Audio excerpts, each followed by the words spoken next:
From a pineapple under the sea, it's the IGN Digigods. Now please welcome SpongeBob and Patrick, Wade Major and Mark Kaiser.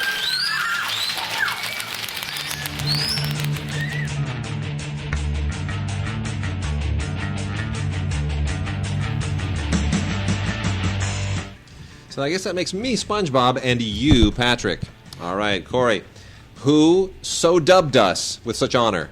Sent by Chevelle Dixon. Chevelle, I'm wondering if you don't have that backwards. I'm wondering if Wade is Patrick and Mark is SpongeBob. No. No comment. No. I want to be SpongeBob.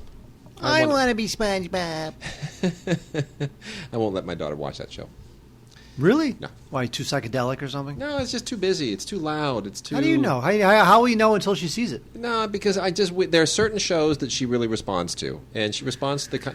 You know what? She's very sensitive. She's very sensitive. Peppa Pig is it. Look. That's the deal. So... And Peg and Cat is fine. Look, the Jason Reitman film, Men, Women, and Children. Yes. Right? Right. Now, you know the Jennifer Garner role? Yep. She plays the overprotective mother? Yep, right here. Are you the overprotective? Yep. I'm going to monitor every keystroke on your computer I'm gonna put a cookie, and your iPad and your iPhone. That's it, absolutely. I'm going to sit there like some kind of HAL, all-seeing HAL 9000 Lord Overseer, monitoring every device and every moment and reading through the logs. And, you are. Yep. Because that's what Jennifer Garner does. I know.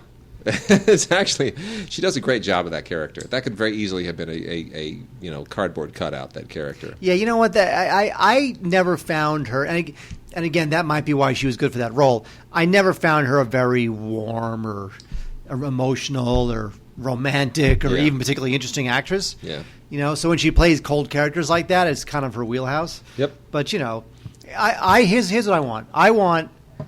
I want a female character. Sure. How come every female character... I want a female character. How come every female character who plays something like very severe and humorless always has their hair tied back? Always. Because they have to look severe. You know, I have to... This is interesting. There's a blog post. I have to go back and check it out. Alonzo posted this on his Facebook page. There's a guy who read a blog where he analyzed the faces of Pixar characters in every Pixar movie, and basically kind of did a shape analysis of where the nose is, where the jaw is, just the general graphic outline of the face, and then remove all of the details, and all you see is just the line of where the nose and the eyes and the jawline is. And the male faces are always very angular and interesting. Every single female face is just like a round jawline with a little pointy nose and button and pouty mouth. It's like it's there's no diversity in the way that women are portrayed. They all have these little cookie faces. These cute little button noses. Every single one. And what does that tell you? It's a very funny blog post. It's like, WTF, Pixar, what's going on? Interesting. Yeah. Wonder what that means. I don't know. So getting into our releases this week, I just, off the top, I just want to say, why was the Super Bowl this year named after a laxative? No? Not a good joke? No. You're shaking your head. Stop. Just please stop. Okay. All right. So Super Bowl X-Licks, the New England Patriots were the champions, and of course Mark looks completely exasperated by that attempt at humor. I'm so sorry. So this is the official Super Bowl Blu-ray to basically pillage money from the pockets of people in Boston. That's pretty much it. You know what? I have to make a confession. What? Except for baseball, yeah, which I love and watch all the time. Yeah. I have decided that I don't care about any other sports. Super Bowl, couldn't care less. Yeah. I watched it because that's what people do. Could not care less. Don't know who was in it. I think there was a team, and then there was probably a second team. That much I know. This just takes you through their whole wonderful season, and these things are just designed really to just stroke fans. That's all it is. Yeah, but baseball has it too. They had the San Francisco Giants. That's how they make their money. It's all right. So if you're a big Tom Brady worshiper and you love the Patriots and you're thrilled that they got another Super Bowl, then just go get this. And if you hate them or if you don't care, obviously you're not going to care. So there you go. If you don't care, you're not going to care. Wade Major. That's it. Thank you. And then Mark, let's do some music, and then we'll jump into the really the some of the big titles this week. Wade, we have start off with a Music Cares tribute to Paul McCartney. Now, this is a bunch of artists singing Paul McCartney songs, as well as Paul McCartney singing Paul McCartney songs. So all this stuff depends on the artist and their interpretation of the song. Now, the great thing about McCartney songs is that they can be interpreted any number of ways. You can do them slow, you can do them fast, you can make a country, you can do jazz. I mean, his songs are, him and Lennon, obviously this is just McCartney, but the songs are very malleable. They're just great songs. They're totally timeless. And my favorites were James Taylor doing Yesterday, and Diane Krall and James Taylor doing For No One, and a bunch of good stuff too. I'm telling you, Magical Mystery Tour, McCartney does that himself. I just think this is just terrific. Again, this is for the Music Cares charity. So there you go, a Music Cares tribute to Paul McCartney. Check it out if you're a McCartney fan, for the McCartney fan in your family. And I gotta say, I'm a DEVO fan going way back. Love me some DEVO. DEVO was a big deal in the '80s when I was in high school, and I remember when DEVO came around with the flower pot hats and the rubber hair and the whole deal. And crack that whip it good, and we were like, these guys are unlike anything I've ever seen before. And it was punk, but it was poppy, and it was new age and new wave, and the whole thing. It was cool. Well, anyway, DEVO actually kind of came on the scene in the late '70s, and they're from Ohio originally, and they are still doing it. And I have seen DEVO live in just a few years ago. They are tight. They are tighter, and they are better than they ever were when they were young. Just absolutely fantastic. So this is a really cool new concert film called Hardcore DEVO Live, and this premiered last year at the CBGB Music and Film Festival and got really great reaction. This was made by a filmmaker named Kirda Baruth.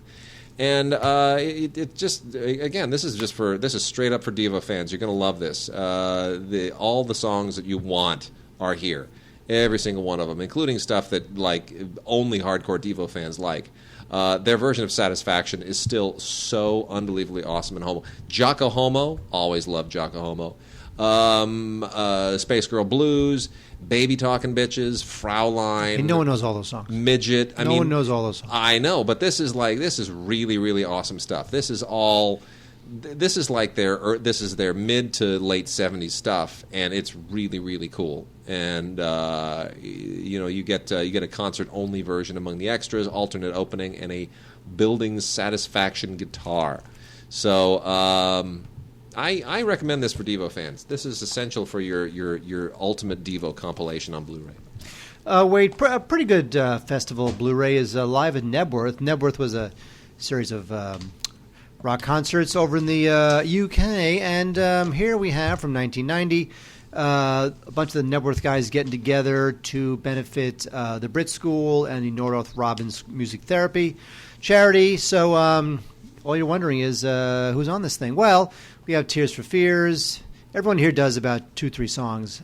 Tears for Fears, Phil Collins, Paul McCartney. Speaking of Paul McCartney, Pink Floyd, of course, without Roger Waters, but still Pink Floyd. Genesis and Robert Plant, Eric Clapton, Dire Straits. So a lot of great artists of that time. The Blu-ray looks fine. It's from 1990, so it's a little bit before the full-on high-def era.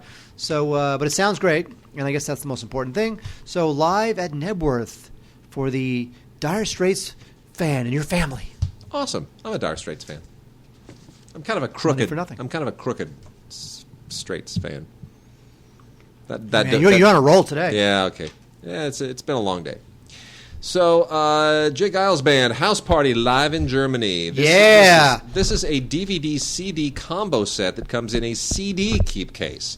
So it doesn't look like it has a DVD in it. You're going to look at it and you go, oh, it's just a CD. There's there's a DVD in it as well. Wow. Yes. So just need you to know that. This is pretty great. This was in 1979. And when J. Geils Band went to Essen in Germany, where a cousin of mine currently lives still, and they did a performance for Rock Palast, which is the legendary television show, and it's great. It's absolutely terrific. We normally, when we think of the J. Geils Band, what do you think of? Centerfold. Right, and what else? See, you see what I mean? No, wait, no. I used to have the greatest hits.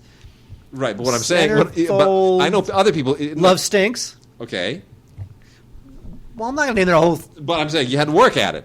Okay, Centerfold, Love Stinks. Wait. Oh, Freeze Frame. Freeze frame. That's the other big one. Sure. So anyway, that's the thing. Now I feel terrible. No, but it's true. It's like, they're not one of those bands that everybody thinks, oh well, and you can like Led Zeppelin, you can just go down 20 or 30 songs, or the Stones or whatever, even Dire Straits. It's just like, Well, they weren't around that long. right. But they're a great band. That's the thing. They're a fun live band. So when you see this, you're like, wow, these guys are so much better. I only remember a handful of songs, but there's a lot of great stuff. Because they're also, to get this, so Jay Giles is touring with Bob Seger. Uh-huh. I loved Bob Seger too growing up. There you go. And Jay Giles. Well, Basically, I like bad music, I think is the moral of that story. Well, a lot of great tracks here. Nightmares is a great track. Whammer Jammer. Whammer Jammer is a terrific track. You don't know what you're talking about. I do. Whammer Jammer is great. Sing it, go. I'm not even. Whammer Jammer. You're not gonna get me to sing Whammer anything. Jammer. I'll let you sing from the one we're gonna be covering here in a moment. And Looking for a Love, Give It to Me. Packed fair and square. It's a fun set. So it comes in a CD case. If you see it in stores, it's got a DVD in it as well. So there you go. Mark, let's discuss newish movies. Funny, that movie doesn't look newish. Now, you were not a fan of Into the Woods. Here's the thing with Into the Woods. I did not see the show, the Broadway play. Okay. So I knew nothing about it going in. Okay. I thought two things. Yes. First of all, who is directing Chris Pine to act that way? Because I'm so annoyed. He's so overdoing. Now, I didn't realize that in the play he was like this unctuous, obnoxious Yes. type guy. The other thing I thought is that, like 45 minutes into the film, they find all the elements that they need in order to reverse the curse. Yeah. And I thought, wow, that's a short movie. Yeah. And then it turns out that there's I was done with the movie. I thought the movie was over. So now there's like another hour to go. Yeah. And you're like, I'm over it. Okay. Now, I enjoyed Into the Woods. Here's my pitch on this, though. I've seen this performed. It's long when it's performed. This is, this feature version is just barely over 2 hours. When you see this performed on stage, minus intermission, it's 3 hours. So this is like 2/3 of. I mean, this thing is almost feels like greatest hits. It blows along. On stage, it doesn't move quite this rapidly. It feels much more epic, but it's also darker. And that twist, once you think that everything has kind of come to closure, then it goes from being this sort of fairy tale pastiche, this satirical fairy tale pastiche, this very sort of lovingly satirical thing.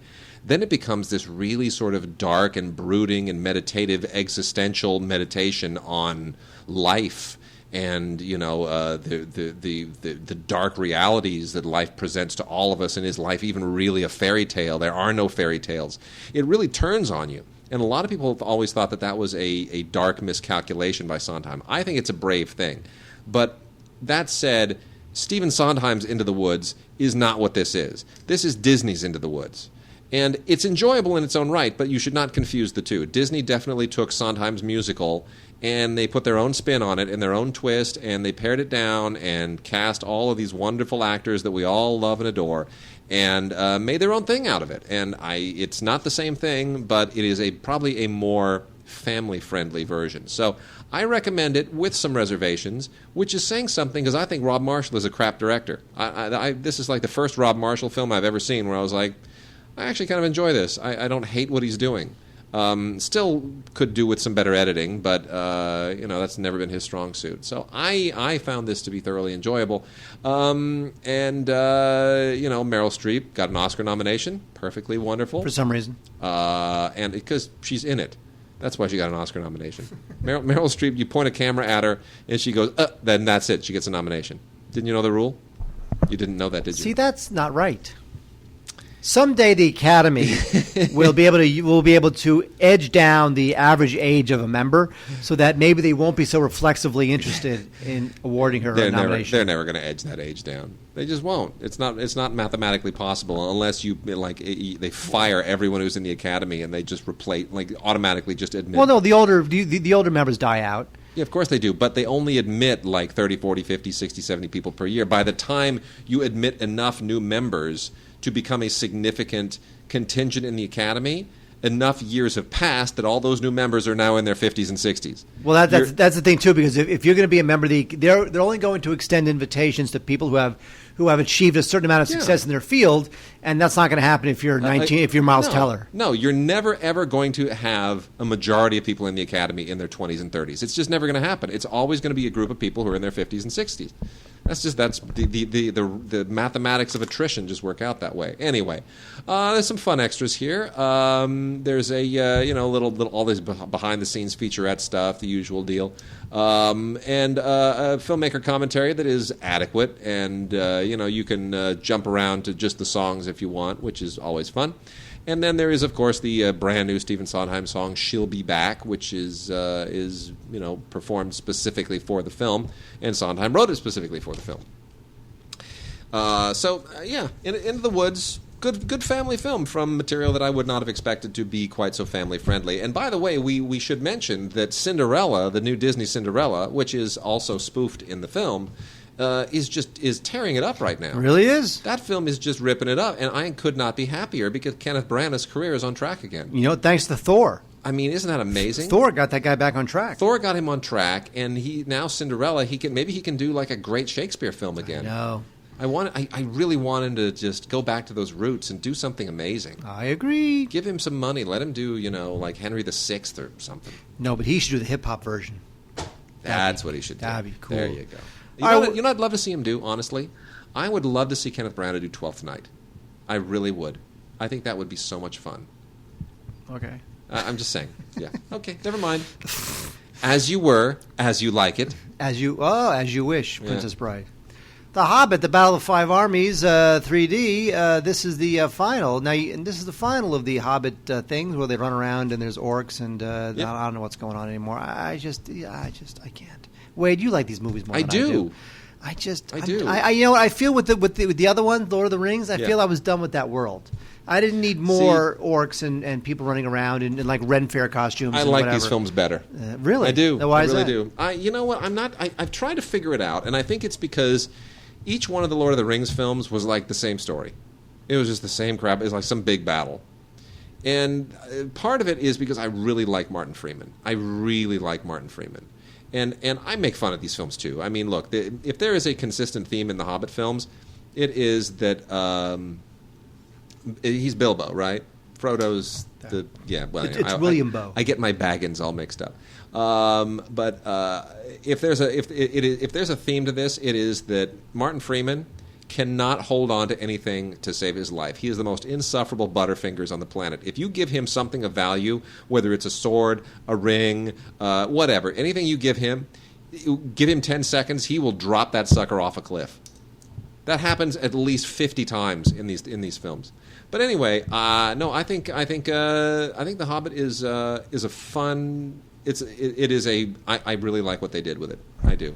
I like the whole. I didn't think I would. They took a small book and blew it up into 3 big overbloated movies, and I thought there's just not enough there. The Lord of the Rings is this huge epic, and they made 3 movies out of that, and The Hobbit really doesn't justify more than a single movie, but somehow they made it work, and I think they did a lovely job, and I really applaud them for it. So Peter Jackson still has it going on. Unfortunately, most everybody was done with that world with The Lord of the Rings, and this has been belaboring the point. But I think it's fun. I like all the extras on it. I think it's good. Well, now that Peter Jackson has spent the last 12 years working on these movies, can he please go back and do something else?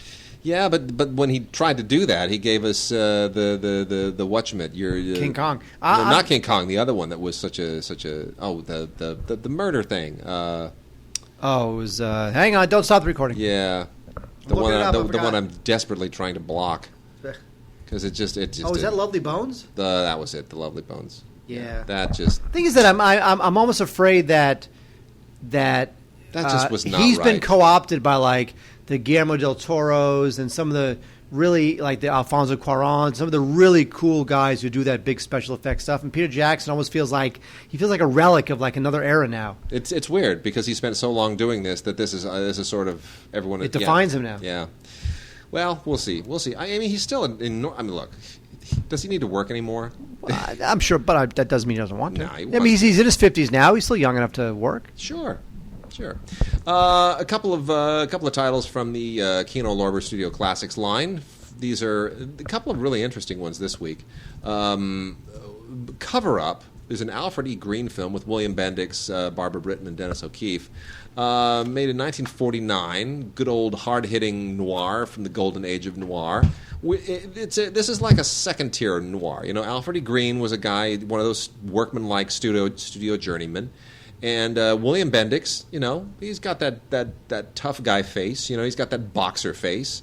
No great stars in this. Barbara Britton wasn't anything at the time. Dennis O'Keefe, you know, did a few things. But still, this is good second tier kind of noir of the era. It's got a few things going for it. It feels a little bit like a rehash in some sense of Double Indemnity, but there is nothing like Double Indemnity. But it's not a bad. I rewatched Double Indemnity a few weeks ago. It's so good. Yeah, but it's it feels a little bit kind of Double Indemnity-ish. It's not the same story, but it has certain elements of it. You know, the insurance angle and all that kind of stuff. But I think it's perfectly fine, and what really makes it hum is the Ernest Laszlo cinematography. It just has that great noir feel. Much more way awesome, is the Hal Walker film from the following year in 1950, At War with the Army, which is just the outrageously awesome hijinks of Dean Martin and Jerry Lewis. Yeah. We don't get a lot of their stuff. They're really starting to crank the Martin and Lewis stuff out. They're getting it out there finally, and thank goodness. This is a lot of fun. This is really, really fun. We talked last week about Gomer Pyle. No, Gomer Pyle was like the warrior of the decade compared to Jerry Lewis in this movie. Jerry Lewis is the guy that you just do not want to put that man in a helmet. So Gomer Pyle was the American Sniper compared to... Gomer Pyle is totally American Sniper compared to Jerry Lewis. Absolutely. Yeah, no doubt about it. This is a lot of fun. I mean, all you need to do is just, take them and stick them in uniforms, and, it's funny. It's just instantly funny. And this was the one that started it. They were in other movies prior to this. They were in My Friend Irma and My Friend Irma Goes West. And this is when they really said, maybe we should take Martin and Lewis and just let them have their own movie. Let them just do their shtick and go crazy. And they'd go on to do another 13 films together before Jerry Lewis went out on his own and made even better films. But you can tell this is just really classic. It is incredibly funny. Their chemistry is magnificent. The photography is good. Hal Walker directs the hell out of it, and it's a really fun film. And that's on Blu-ray from Kino, and you got to get it. You just got to get it. You got to rent it. You got to own it. You got to own it. Wade, once again, we're talking about Mystery Science Theater 3000. Wade always gives me these. Yeah, I don't know. When is this going to end? Well, the show went on for years, man. I know. Forever. This is number 32 in a series. Never on DVD. We have Radar Secret Service, San Francisco International, Hercules, and Space Travelers. Hercules is one of the more famous ones of the series. Got to watch Hercules. All I care about are the shorts. And, gotta love the shorts. And then that's it. I don't know what to say anymore about these. I mean, And the funny thing is that I find myself going to YouTube just to watch the shorts. Like, not really wanting to sit down for 2 hours and watch one of these things. Yeah, I hear you. Or I'll sit down for an hour and a half and I'll speed through the interstitials. Sure. The interstitials. Sure. That take place on the ship. So, I don't know what to tell you, man. If you're a completist, you can't not get number 32, but let's just say that unless you love Hercules, which is one of the more famous and funny ones of that time of the show's history, you're just as better served, getting one of the other 31 previous ones. So, as long as we're on the subject of exploitation films and schlocky movies, we got a bunch in the genre to just rip through real quickly here. All of these, which would be sort of serviceably schlocky for some Mystery Science Theater. One of them is Exterminators of the Year 3000, a futuristic film of survival. This is from the Shout Factory line Scream Factory. This was made in 1983, and it was a complete and total shameless attempt to do a Road Warrior Mad Max film. that was not part of the Mad Max. Basically, here we can put people in crazy cars and apocalyptic outfits with mohawks and weird outfits, and we can do that as well as anybody. The thing is, they can't really. So this shameless Mad Max ripoff was made in 1983, Exterminators of the year 3000, and I don't find it very interesting. I don't find it very enjoyable. I don't find it very funny.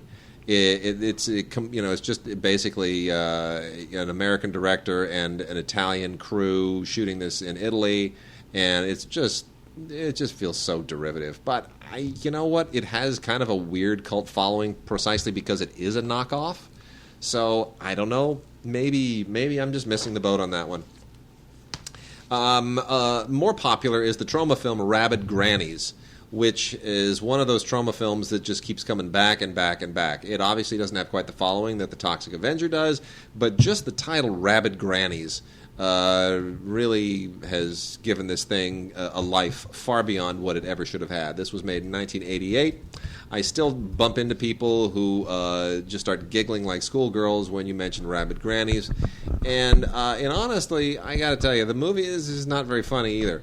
But nothing by Lloyd Kaufman really is. You sort of laugh at them more than you laugh with them. That said, it's on Blu-ray, and boy, does it really look bad.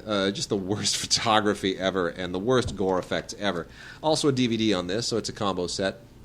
And God Told Me To, from Blue Underground, maybe one of the better films that we're going to be talking about from this class this week, because this one comes from Larry Cohen. And Larry Cohen, even when he was working with, he just somehow always found a way. Larry Cohen, of course, did so many different things over the course of his career, from writing and directing blaxploitation stuff like Black Caesar to Q, The Winged Serpent, to the surprisingly good screenplay for Phone Booth, which was originally going to be directed by Hitchcock, wound up being directed by Joel Schumacher. And Larry Cohen is just one of those guys who could just he could will a movie into existence. And this is one of his more interesting films from a period when, he was doing a lot of really low-level stuff. But God Told Me To is really... It deals in some respects with some of the same things that were going on with a lot of movies in the exploitation era, like Targets, when Bogdanovich did Targets, which is, the whole lone shooter thing. This is a similar thing. You got a guy in New York who kills a whole bunch of pedestrians, just sniping them down from a rooftop. And by the way, Dirty Harry obviously did that as well. Dirty Harry starts with that whole sniper thing, right? I mean, that got into the zeitgeist at the time. So anyway, Larry Cohen starts with that, and then this thing evolves into this analysis of violence in American society that is absolutely chilling. And at the time, this felt very exploitative. But when you look at this now in the wake of school shootings and all of these other, workplace violence and going postal in the 80s, suddenly you're like, maybe Larry Cohen was really onto something. And you really get into a lot of that with the extras here. There's a Lincoln Center Q&A session with Larry Cohen that is really phenomenal. It is really excellent. Definitely worth checking out. Also a Q&A that he did at the New Beverly when they screened this film. And various other interviews with people like Tony LoBianco. And this is a pretty solid film. It's a really interesting film that has taken on a whole new life of its own, more so now than it did at the time. Transfer is really great. Blue Underground always does a really good job with these. Did a 4K transfer, put this thing on a Blu-ray, and one of the more unheralded films from Larry Cohen's career is now a reality on Blu-ray. It's God Told Me To. Well, here's two odd little movies to talk about. Duke Mitchell was a nightclub singer back in the day. He was connected to Martin Lewis. Yeah. Way back when. Anyway, so he was a big fan of The Godfather, and even though he was just a nightclub singer and a two-bit actor, he decided, I'm going to make my own Godfather-type film. My answer to The Godfather, self-financed, with earnings from, from his time as a singer. So he wound up self-financing and making Massacre Mafia Style. Duke Mitchell's Massacre Mafia Style. This is not a good movie, but it is an interesting... It's from 1974. I don't want to say it reminds me of The Room. It's not that bad. But what I will say is that I like the fact that if I can recommend this for any reason, it is just the power of a guy who earns some money and wants to spend it making a movie. His own money for his own vision, even though he knows it's low budget. He has a dream, and he's going to make that dream happen. And you know what? Duke Mitchell took his earnings from being a nightclub singer and made this movie. And it's very violent, and it's very much like The Godfather. And, you've really got to kind of hand it to him, at least on that basis. Again, not a great movie, but, it's very much a fun product of its time. There's a lot of good special features on it. Grindhouse Releasing put it out, and it's a great little find. Again, not a great movie, but a great little find. Very violent, very cool, great history behind it. There's Duke Mitchell Home Movies. There's a pretty decent high-def restoration considering the low budget and old nature of the movie. And interviews with some of the actors in the film, including Jim LoBianco. And, so it's interesting stuff. Massacre, Mafia style. Like an interesting little room-esque sidebar in Hollywood history. Nice. Also, we have a really bad movie called, this is from 1980, I believe, called New Year's Evil. This is one of those... I remember this. They used to make these films by the dozens. It's got some high concept. It's got some high concept thriller plot, and they just go through the motions until the bad guy dies. And this one, get this one, Wade. New Year's Evil is about a guy who's going to kill one person with each time zone change as on New Year's Eve, right? As each time, like East Coast, Central, West Coast, a new person's going to die. In the time zone? In the time zone. Okay, that's great. And it's that's creative serial killing. It really is creative serial killing. Yeah. But you know what? Look, what was Halloween? What was The Fog? What was Friday the 13th? It's all that stuff, Zombievers. You talked about that last week. So, again, much like the movie we just talked about, New Year's Evil is not a great film, but it's definitely a product of its time. It's a little bit silly, but, the guy's going to kill somebody in each of America's major time zones and, on New Year's Eve. It's just silly stuff. Whatever. What can I say? All right. Finish that one up, and then I'll hit these, and then we'll get into some docs. Now, when Robert Englund starred as Freddy in the Nightmare movies, you thought, God, if there's one film that if there's one character Robert Englund was born to play, you know who it is? The Phantom. No. Phantom of the Opera. Help us. No, it's true. So Robert Englund actually played the Phantom in the Phantom of the Opera. Now, again, this is like, this is a different version of Phantom of the Opera. This is not a particularly reverent version. Directed by a guy named Dwight H. Little. And it also co-stars Bill Nighy, interesting, Alex Hyde White, and Molly Shannon, who would wind up in SNL. And it was directed by the guy who did Halloween 4. So, it's Freddy playing an opera singer. And, there's this opera singer, just like the story. There's an opera singer, and she's winds up in Victoria-era London, and she winds up in the hands of this reclusive and disfigured monster guy, wears a mask, and what's he all about? And, so it's definitely a very interesting take on Phantom of the Opera. So it's definitely, again, not reverent, but cheesy and low budgety and horror-y and interesting. Fantabulous. All right, I have. We'll wrap up our schlock segment here with 3 double features from Scream Factory, the Shout Factory line, this is all. These are all actually really good. The movies aren't, but they all have a following, and there's enough of a following that you don't feel like it's what they usually do with the double features, which is pair a movie that everyone wants with something that nobody wants, just as a way of, getting it out there. First one is, and you'll get it. There's like a whole, they thought this through. Love at First Bite and Once Bitten, right? Makes sense. Yes. I mean, Love at First Bite, right? George Hamilton, the whole Dracula comedy, That's right? And then Once Bitten, which was an early Jim Carrey thing with Lauren Hutton, right? It's got a whole vampire angle. It's kind of a comedy. They're both vampire-y comedies. Makes sense. You could put those two together. Jim Carrey really not great in this. Mid 80s, he's not that guy yet. He hasn't sort of come of age, but it's a novelty. It has kind of a following. Love at First Bite is actually a terrific film. Really, I think Love at First Bite still totally holds up. It's very charming. It's really sweet. It's really very clever.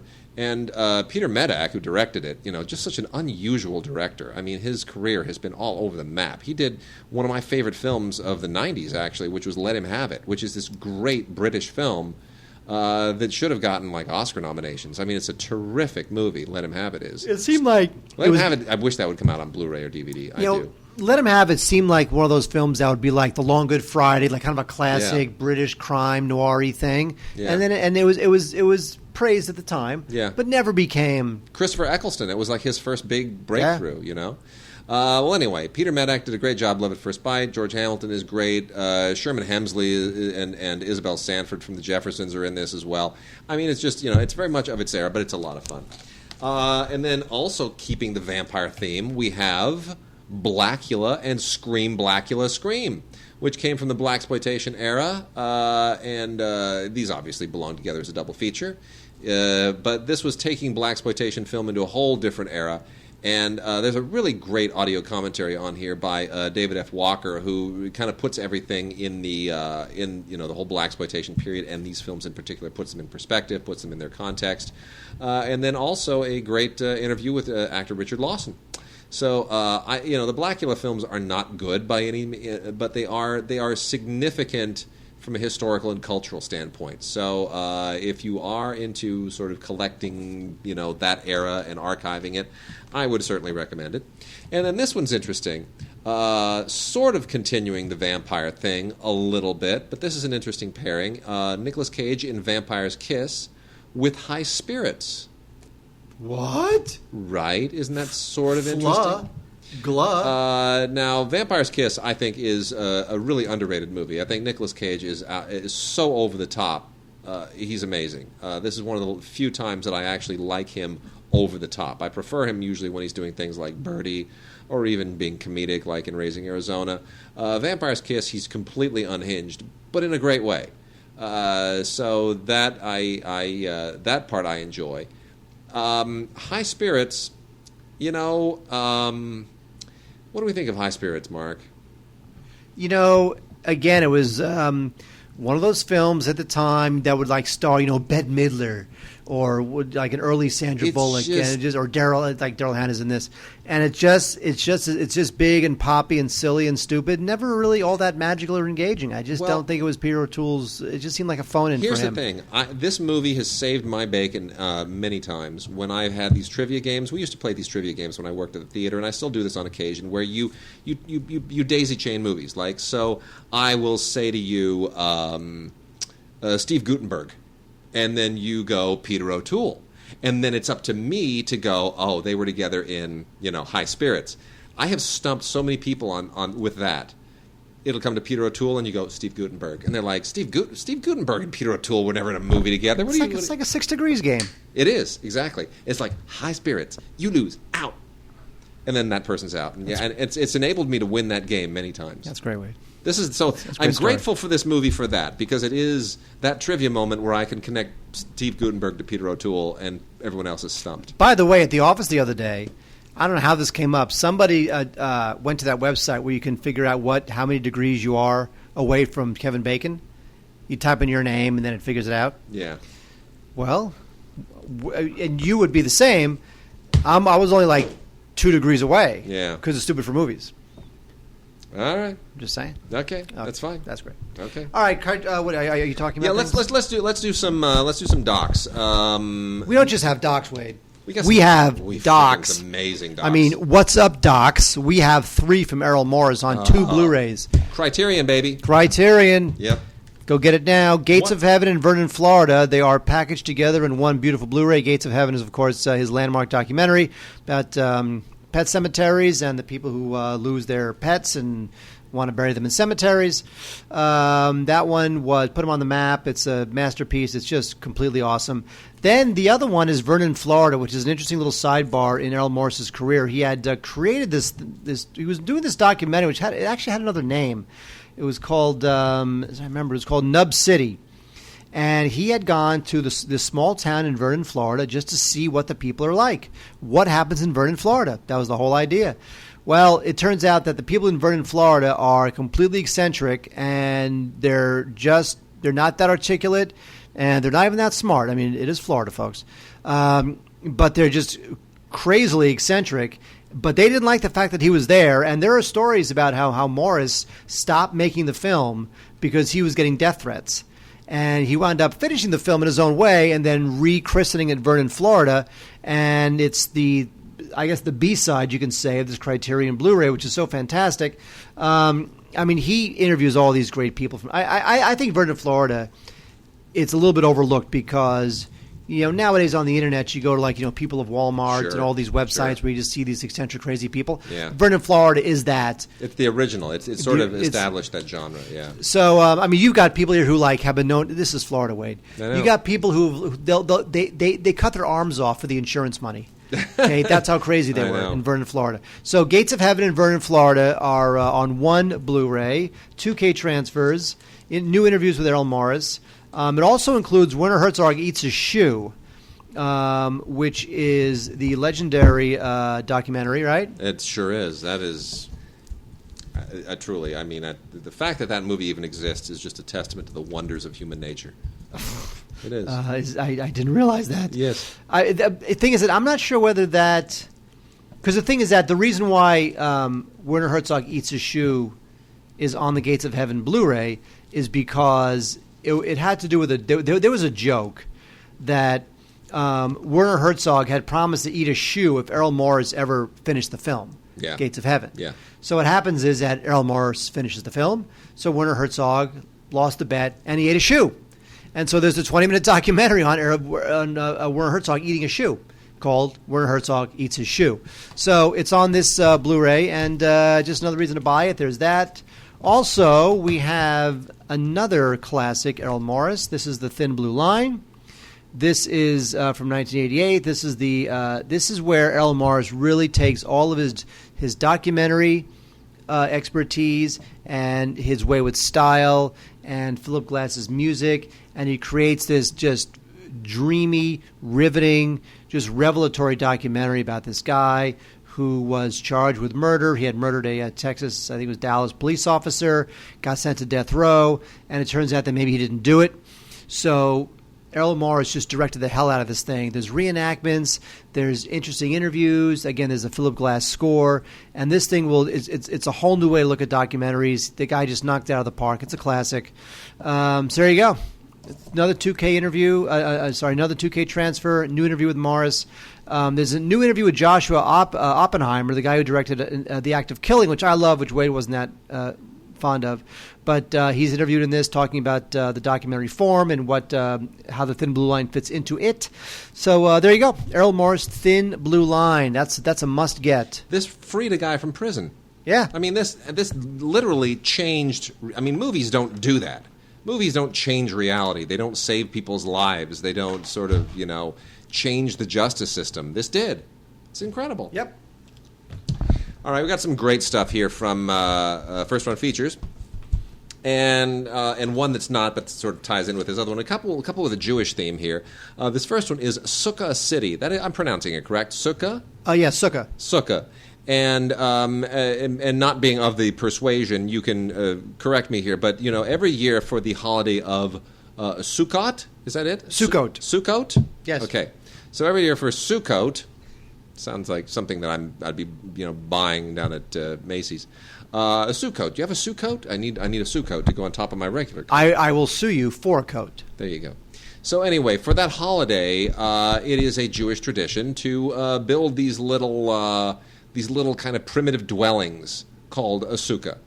And this is this fascinating documentary in which this Jewish author, Joshua Foer, decides we need to improve on the historic design of these little things because these are just really primitive huts and we got to do something really cool. So let's just have a competition and use the basic description in the Bible as just a starting point, not an ending point, and let's just get some architects and some really cool visionary people and designers and everybody else, and let's just really go to town. Let's just do an American Idol type design star type competition where we just really improve on what God already gave us. And that's what this is. And it is an unusual subject for a documentary, but it is fascinating and really, really interesting. And I just think it's a lot of fun. Also from First Run Features is a film by Stephen E. Bram called Kabbalah Me. If all you know about Kabbalah is that Madonna and a lot of other celebrities have chosen that as Roseanne have chosen Kabbalism as their celebrity religion du jour so that they don't have to go to Scientology, you don't really know anything about it. Perhaps you know a little bit from having seen Pi, which was the film debut of... you're yawning. I'm boring you, aren't I? I'm talking about Kabbalah, and here you as a Jewish man are like, what's his name? The guy who did Noah. Yeah, exactly. What's wrong with us? I don't know. We've been doing this too long. I just hit the mic. I know. Brains are. Black Swan. What's his name? Black Swan. Yeah. Noah. What's his name? I know. We're both drawing a complete blank. Anyway, that was his. We're the experts, by the way. Oh my gosh. I have no idea. Well, this is what happens when you just start. Your brain starts shifting gears. Okay, too quickly. hang on. Who's going to? Will I be able to Google it first, or will you think of it first? No, I'm not going to think of it first because my mind is on Kabbalah Me. But Pi was the... This is unbelievable. Honestly, it's unbelievable. Darren Aronofsky. Thank you, Aronofsky. So Aronofsky's first film was Pi, which is all about Kabbalism and a little bit. But anyway, I thought it was about pastries. Oh, maybe. No, this is basically an overview of Kabbalah. And what it is and where it comes from, and it's not just academic. It really gets into the people. It gets into a very personal look at it. Even goes to Israel at a certain point, and he goes to all the experts, and you get into the rituals and all the aspects that sort of define it. And it is very interesting, and I think it's maybe the first film of its kind that I've seen that really kind of got into all of those details and nuances. So I thought that was cool. If you are a cycling fan, and my wife is cycling mad, so I am exposed peripherally to all of this stuff. Clean Spirit in the heart of the tour is something you're going to want to celebrate, because in the middle of all of this doping stuff that was going on with the Tour de France and professional cycling and Lance Armstrong and all the others, I mean, there was so much doping going on, too many doping scandals, so many people losing their titles. There was this one team that decided we are going to be defined by the fact that we are a clean team. We're just totally clean. And you would hope that every team would do that, but that was the definition of this team. And they really broke through some amazing cyclists like Marcel Kittel, who is incredible, really just a tremendous cyclist. That's a strange kittle of fish. Thank you. And so this is sort of a look at that attempt to build a team that would redefine cycling and take it out of its scandal-addled past. And similarly, as far as this whole athletic theme that we got going on here, is A Second Chance. This comes from Kelly Brothers Productions, and this is a Canadian documentary directed beautifully by Rob Kelly, which is about Janelle Morrison. Janelle Morrison was, if you don't know the story, was a pro triathlete who wound up almost dying in a car crash that destroyed her body. I mean, it's almost unbelievable that she even survived. What happened to her body should have killed her instantly. It's a miracle that it was functioning at the end of this. I mean, what it did to her organs, her bones, everything. I mean, it completely destroyed her. And this is about the medical professionals as well as her will, and how she and the medical professionals all work in tandem to not only enable her to live again, but to be a triathlete again, to somehow repair her body and give her the chance to walk again, to be a normal person again. It's breathtaking. This is just an incredible story. It's so inspiring. It is horrific in many respects, but it is really just a miracle like no other in the world of sports history. This is just one of the most amazing stories you will ever see. Wait, I have something amazing. Yes. In my pants. I knew it. Gosh, why do we go there? We had a couple of PBS numbers for you. Sunken Ship Rescue is all about the salvaging of the Costa Concordia. That, of course, was the huge cruise ship boat thing that sank in 2012. That was just that was so embarrassing. It's because he was hitting on a woman, wasn't he? The captain was like, yes, he was trying to impress a woman by going as close ashore as he could, like hot dogging it. It was like Captain Steubing invited Sandy Duncan up to the bridge and just said, "Hey, watch what I can do." And next thing you know, crunch, and people are drowning. It was horrible. 32 people died.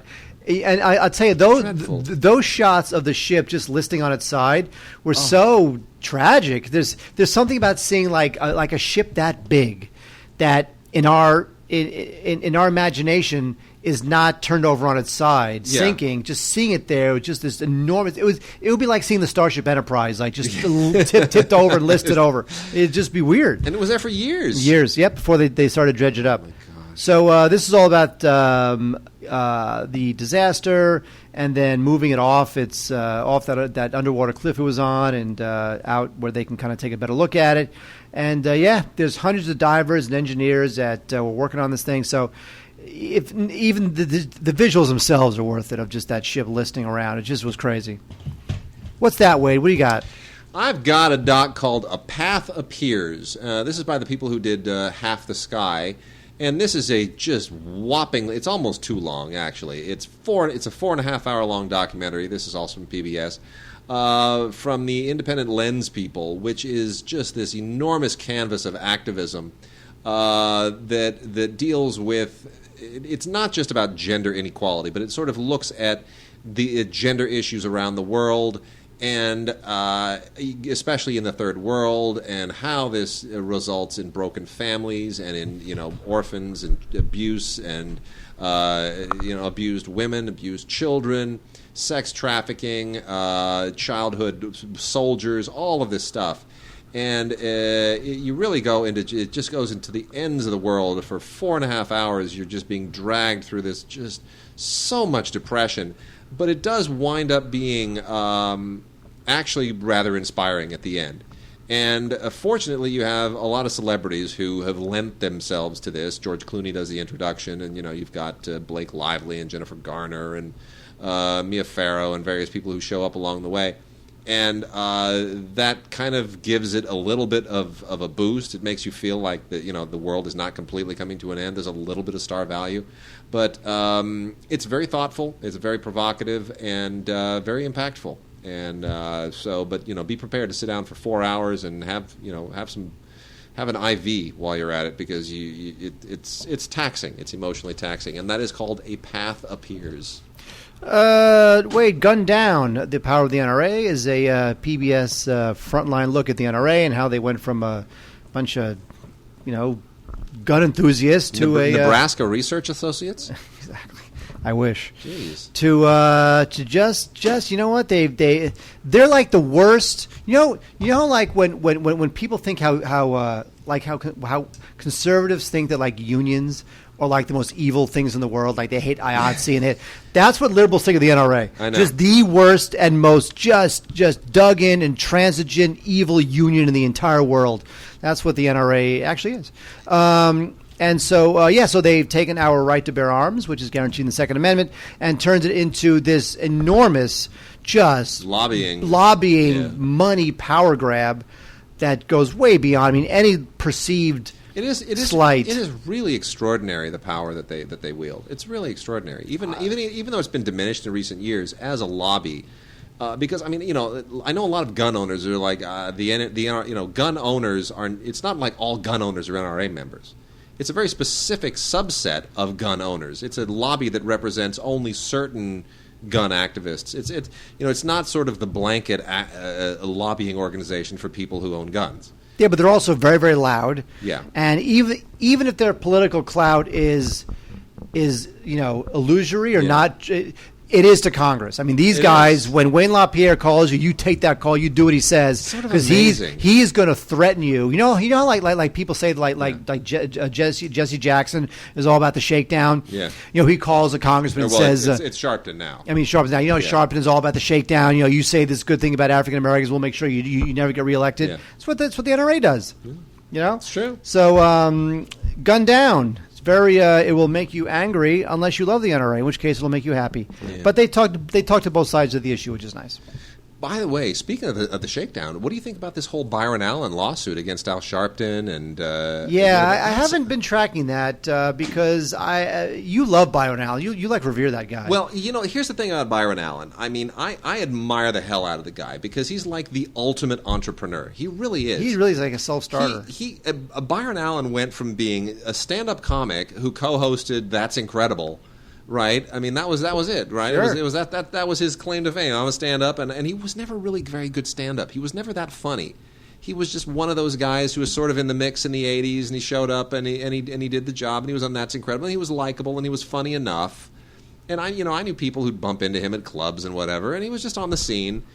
And then somehow this amazing inner entrepreneur emerges, and he creates this whole strata of syndicated shows, Comic Strip Live. What are you doing with your microphone? I'm holding it in my hand as opposed to. Hey, well, not go there. Yeah, okay, please keep talking about Byron Allen, Wade. Well, but I'm just saying. I don't want to interrupt that conversation. He created this whole strata of shows, comics talking to each other in this talk show and that reality show and this talk show, and all really inexpensive to make shows that nobody ever sees, but they run at like 2 a.m.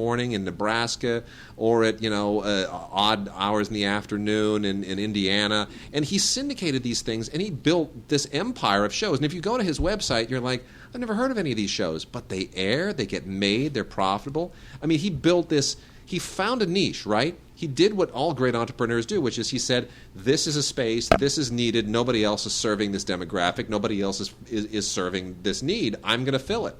And he did it, and he's made himself enormously rich and powerful as a result. Rich. I think he would take half the money and get any syndicated show on a network. Yeah, maybe, but he's done such a good job with what it is. Yes, I mean, it's but really he's still impressive. Yes, I agree. But he's still Mr. 2 in the morning. Anyway, it's true. He's still Mr. 2 in the morning. But the lawsuit against Al Sharpton is fascinating because when you read the details of the complaint, there is some really interesting stuff in there. There's some really it's not just I'm mad at Al Sharpton because I blame him for me not getting any of my shows on network, which is what a lot of people are saying is like, he's just bitter. Al Sharpton's on MSNBC and he wishes he were. It's not. I mean, there's like some day and date sequence stuff where you're like, oh wow, really that happened? Like this happened and then that happened and that happened and then Al Sharpton got his show, and you're like, that is interesting. I didn't know that. So it'll be interesting to see how that turns out. I'm really curious to see what the course on that is. Can we never talk about Byron Allen again? We won't. You know what? Penguin Post Office. We're going to talk about Penguin Post Office. We're segueing from Byron Allen to Penguin Post Office. Peppa Pig? Penguin Post Office. Peppa Pig? You know what? There is. Did you know that there's a post office in the Antarctic? Did you know that? It's a British post office. It's where letters to Santa Claus go. No, the Antarctic. The Arctic is where Santa Claus is. The Antarctic is South Pole. Santa Claus isn't in the South Pole. He vacations in the South Pole. You knew that, right? Anyway, well, down there's a colony of penguins. 3,000 penguins down there, and these are their breeding grounds right next to the post office. And this isn't quite like March of the Penguins, but if you like March of the Penguins, you'll love this. It's really quite fun, and penguins are just awesome animals, and I think they're truly wonderful and hilarious, and we talked about them last week, the penguins of Madagascar, and I think this is pretty great. So Penguin Post Office is an episode of Nature. Big Bang Machine, another PBS number. This is all about the search for the Higgs boson particle. This is where they're going to try to recreate the Big Bang, and it's interesting stuff. That whole thing looking for I tried to sort of follow the science on that and understand it. And it gives me a headache. I don't think it's really for like plebes like you and I to figure this out. Yeah, well, anyway, I saw this when it originally aired on Nova, and I got through maybe 20 minutes, and then I started thinking about what I was going to have for lunch the next day, and then I was out. And honestly, if you think about anything else for more than like 35 seconds while you're watching this, you completely lose it. Well, also you'll be lost for the rest. You know what's interesting? Look at the font they use for the Star Trek font. It's the Star Trek font. So they use the Star Trek font Yeah. for the DVD cover, which means that oh my god, it's science fiction. It's going to be cool. Yeah. No, it's pretty much the search for like Like all the stuff that gives the universe mass is what this is about. And so it's very complicated and very heady, but pretty cool. So, The Forgotten Plague is a really, really uplifting and enlightening documentary. It's an installment of the American Experience. This is so beautiful. It's all about tuberculosis, Mark. Once upon a time, tuberculosis just ravaged the world. Everyone died of tuberculosis. When you look at the list of famous people who died of TB, it's like ridiculous. Like almost all the Bronte sisters, half of England, 2/3 of France, about 50% of the American colonies. Tuberculosis just ravaged. Every time, it's like, and when you watch an old movie, right, we always know that person is done for when someone pulls out their little handkerchief. This is such a movie cliche, isn't it? Yes, I'm not feeling so good. they cough into their little white linen, and then they look at it, and you see a drop of blood, and you're like, oh, dude, you got TB. You're so done for. It's over. They might as well be turning into a zombie. That's it. It's over. It's over. Zombie. So, tuberculosis. That said, the Forgotten Plague, we forget that tuberculosis is still around. People still get it, and it is kind of on the rise again. Anyway, tuberculosis is considered the Forgotten Plague, and this goes into the history of it and really kind of puts it puts it in perspective so that we understand that this is not something that has been sufficiently eradicated. And when you see even in the recent history what this has done, it's very sobering. So, you should be prepared for this. But it is, American Experience is always excellent. And this is quite good. Also interesting, here's a little story you didn't know. So when Ben Franklin died, there were like dozens of bodies in his basement. And this whole PBS special, Ben Franklin's Bones, tries to get to the bottom of why were the remains of 28 people in Ben Franklin's former residence. And so they dive into the idea that, Ben Franklin obviously was an inventor and a very curious man, and maybe some of it had to do with some medical experiments or medical advances he was working on. And it's a really interesting little side note to history that PBS has unearthed in Ben Franklin's Bones. So, no one's going to buy this, but if it's on Netflix or something, it's like a documentary. It's pretty good. I thought it was kind of interesting. I'm not going to tell you what they found or decided upon because that would give it away. But it's good stuff. All right, we got some foreign language films we're going to go through. We haven't done foreign in a little bit, and this is. This film just really stumps me. R100 by a very enigmatic, eclectic, and unusual Japanese director named Hitoshi Matsumoto. R100 is such a bizarre movie. It carries the very intentionally tongue-in-cheek subtitle, not suitable for anyone under the age of 100, which you go, oh, that's funny, that's cute. No, it's actually part of the film. There's a quote on the cover from Eric Cohn at IndieWire that says, like Fight Club, directed by Luis Buñuel. That doesn't even touch it. So let me try to do my best to describe R100 for you. This is from Draft House. This is on Blu-ray, and this is really an acquired taste. It is a strange, cultish Japanese movie about a guy who has...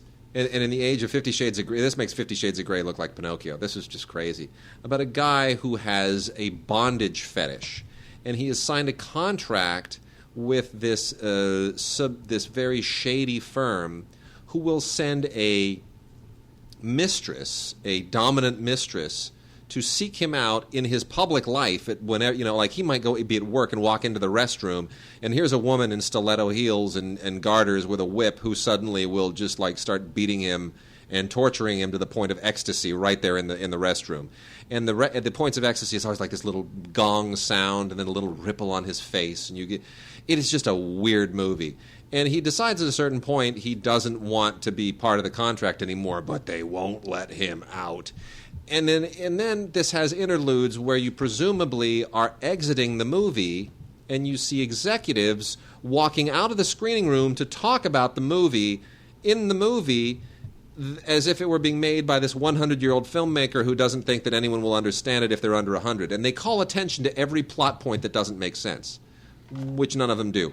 It is a weird, subversive, psychosexual, Japanese, underground, culty, meta, bondage and discipline, softcore art film. And there's just no other way to describe this thing. It is completely off the wall. It is totally weird. I'm not sure how much of an audience it has, but if that sounds like your thing, watch R100, now on Blu-ray from Draft House. Wait, that was a mouthful. I can't believe I pulled that off. Okay. Aguirre. See, now that's all you need to say, right? That's all you need to say. And I just go, there you go. Kinski, Monkeys, Herzog. I'm there. I'm done. With this film and Fitzcarraldo, Herzog had this little moment when he was into these, like, just driven to the point of insanity men going into the jungle and doing weird stuff. Yeah. Now Fitzcarraldo, which is great. This is even better. Oh, it's so much better. I got to tell you, one of the great moments in film school was in my European film history class when we were shown Aguirre. Anyone who watches this on Blu-ray, you're going to love it. But there's nothing like seeing this with an audience. Because by the time you get to the end and Klaus Kinski is going down the Amazon on a raft, chasing monkeys in a circle around the raft, that is so funny when you see it with an audience because you hear suddenly 200 people laughing hysterically in tandem, and you realize Herzog does have a sense of humor. But it's the kind of thing that almost has to be seen with an audience to really become the joke that it is. It's such a funny moment. It's a great film. It's a great film. It's one of Herzog's. It's probably Herzog's best. The music is great. The music is crucial to its to its success. It's really great. It's it's about this conquistador who he's trying to find the lost city of gold. Yep. Right? Yep. There it is. There it is. And it's beautifully shot. The vistas are amazing. It's a little like, again, if you like Fitzcarraldo, you'll like this even more. It's one of those movies where it's kind of like, and it's funny because you don't really think of this movie in the same breath as like 2001 or Apocalypse Now, but there is that kind of audacity to it. With Fitzcarraldo, or even more specifically, the making of Fitzcarraldo, you feel that audacity in Herzog's work. Here, all that audacity it's on the screen. So this is essential viewing. You've got anybody who loves film must rent this thing, if not buy at the end. There's an audio commentary with Werner Herzog. There's actually 2 audio commentaries with Werner Herzog, and that's basically it. But the movie is essential, and it's with Klaus Kinski, who, of course, is crazy. I got 3 French films here. I'll go through real quickly, all on Blu-ray, or 3 French DVD Blu-ray releases. The first one is the amazing Jacques Rivette film Le Pont du Nord, which means the North Bridge. Yeah, don't show off the French talking thing. This is absolutely fantastic. Boulanger and Pascal Augier together in one of the great films by any French New Wave director, made well after the New Wave, of course, 1981. This is one of Rivette's shorter films. It's just over 2 hours as opposed to 4 hours or whatever. He shot this all on location, 16 millimeter, and it's this really fascinating film with Boulanger as a woman who's just been released from prison, who hooks up with this kind of street person played by Pascal Augier. And they start following this guy, Julian, who has a relationship to them, which I won't explain. They start following him around, and it becomes this interesting kind of existential noir, which really almost lets the city of Paris become like a partner to this mystery, this kind of strange, caper thing that's going on. There's a little bit of La Ventura in this. It feels a little bit like the same kind of film, but it's still very much, French as opposed to Italian. I just think this is a really cool film. This is from Kino Lorber's recent Studio Classics releases, and this is one of those Kino Lorber releases that I never expected them to come out with. Also, Life of Riley, the last film by Alain Resnais, which, like Alain Resnais's last few films, is sort of just going through the motions, collecting a lot of actors he's worked with in the past, and just it's sort of gently experimental, but has all of the people that you love in it. Sabina Azema, Hippolyte Girardot, And it is, like some of his previous films, it's based on an Alan Ayckbourn play. So it has that theatricality, it's if you like Renee, you'll enjoy it. It's got some essays by Renee and Glenn Kenny and some interviews in a trailer, and it's a lovely Blu-ray, especially for Renee fans. And then lastly, and long overdue, thank you, Shout Factory. God bless you, Shout Factory, for finally giving us Jean de Florette and Manon of the Spring on a Blu-ray double feature. Right? Blah. Oh, gosh, this Blah. is just one of the, together this makes one of the great French films of the past 50 years. It is masterful. There's just nothing like this. Yves Montand is extraordinary. Daniel Auteuil is extraordinary. Emmanuel Béart is just magnificent. Claude Berry outdoes himself as a filmmaker with this incredible adaptation of the Marcel Pagnol novels. I have lived in the place where this takes place. Don't and it just, name drop. It's just, I love these films so much. They are just magnificent, epic stories. And Jean de Florette, Manon of the Spring could not... I mean, this is from 1987, by the way. And 1987, made in 1986, released in the U.S. in 1987. They could have submitted these films for Academy Award consideration, and either one of them would have won the Oscar. But instead, they couldn't decide on which one they wanted to submit, so they decided to submit Au revoir les enfants. That's not a great film. No slouch either. So, I mean, it was just a great period. Jean de Florette, Manon of the Springs. Thank you, Shout Factory. Finally in a double feature. Wait, Force Majeure is a film I just love a lot. I knew nothing about it going in, so I was like, hey, what's this thing? And it turns out that it's billed as like on the back of the DVD box, Blu-ray box, it says it's like wickedly funny, but I did not find this film funny. It is this almost molecular distillation investigation as to what there's a tragedy in this film, and certain family members react to the tragedy in different ways. I'm being very vague. Mm-hmm. React to the tragedy in different ways, and when that happens, it starts to tear this family apart. Does that make sense? Yeah, no, totally. Without giving anything away. Without giving anything away. It's a Swedish family, and they're on vacation in the French Alps. And while they're on vacation, something happens. This guy's going to get some work off of this film. He'll get some Hollywood work, which is what I think he wants. But here's the thing, though: is he getting Hollywood work because there's an avalanche in it, or is he getting Hollywood work because the guy just dissects the? He dissects the relationship with his family and how it starts to fracture based on this event. He's going to get out. He's going to get work because it was an awesome avalanche. That's exactly. why. That's why. Maybe maybe we could put an avalanche in the next X-Men movie. Maybe it would be an avalanche of like spaceships. That's what somebody's thinking. This thing won the jury prize. Yeah, it did. In Cannes. Sure did. So it's very, very impressive. I like Force Majeure a lot. Again, subtitles. Don't be scared. Dark comedy. Did you find this movie funny? Not really. I don't know. Maybe I'm crazy, but I didn't find. I mean, this is a terrific movie. I wouldn't call it a dark comedy. It has funny edges that I can understand somebody would find funny, but it didn't really. It wasn't there for me. The Liberator was also this was Oscar nominated, believe it or not. I was kind of shocked that this got an Oscar nomination, to be honest. It is incredibly well done. This is a Venezuelan film. It's beautifully mounted. I mean, in every conceivable way. Alberto Arvelo does it with a fantastic performance by Edgar Ramirez. A huge, just whomping epic about Simon Bolivar, who is kind of like the George Washington of South America for a lot of these Central and certain South American countries like Bolivia and Venezuela.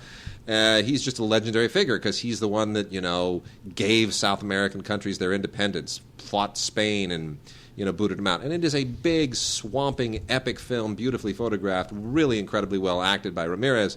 But at the end of the day, and I hate using that cliche, but at the end of the day, it's really just another one of those movies, man. When it's all said and done? It's just, when it's all said and done. Take it all around? It's just a big myth-making thing about how amazing Simon Bolivar was, and it really doesn't give you any additional insight or anything else. So it's fairly skin deep, and it's pretty obviously political. So while it's well done, it just feels like one of those Chinese films that we keep getting, those big, opulent historical epics that all just have the glory of China at heart, and I just can't get behind that.